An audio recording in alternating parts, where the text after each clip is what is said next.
नमस्कार मित्रांनो, आज आपण इलो श्री क्षेत्र विमलेश्वर वाडा या ठिकाणी तर प्रवेशद्वारातून आतमध्ये प्रवेश केल्यानंतर आपल्या उजव्या बाजूक ह्या सगळा काय घनदाट जंगल दिसता। पण एका जंगल म्हणता येत नाही, आंब्याची वगैरे झाडं कलमावर आणि थोडा खालती गेल्यानंतर हे बघा, हे असा कोरीव काम हा दगडांवरती केलेला आणि स्वागत करतं जसा काय आपला।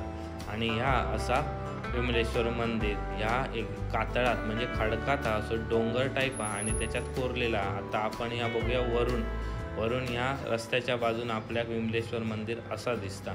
एका मंदिर म्हणता येणार नाही तर ही लेणी आहे थोडक्यात, कारण ह्या कातळ भागात म्हणजे खडकात कोरलेले हा ह्या मंदिर आहे, त्याच्यामुळे एका लेणी म्हटलं तरी चालू शकत असं माका वाटतं। आणि आपण इलो काळभैरव गुफेच्या समोर तिकडे दर्शन घेतल्यानंतर आपण गणपतीच्या मंदिराच्या समोर इलो, तिकडे दर्शन घेतल्यानंतर आपण इलो बरोबर विमलेश्वर मंदिराच्या समोर आणि त्याच्यानंतर आतमध्ये एंट्री केल्यानंतर ह्या आतमध्ये असलेला कोरीव कामा एकदम छान असा कोरीव काम केलेला हा आपण इलो आता गाभाऱ्यात। आणि गाभाऱ्यात इल्यानंतर विमलेश्वराचा हा रूप एकदम सुंदर वाटत होता, कारण पिंडीवरती ही सगळी सफेद फुलांनी केलेली सजावट भारी वाटत होती। दर्शन घेतल्यानंतर आपण गेलो मंदिराच्या खालच्या बाजूक आणि इकडे तर ओहळ वाहत होतो, म्हणजे वाळाचा पाणी इकडे वाहत होता आणि हा सुंदर दृश्य होता।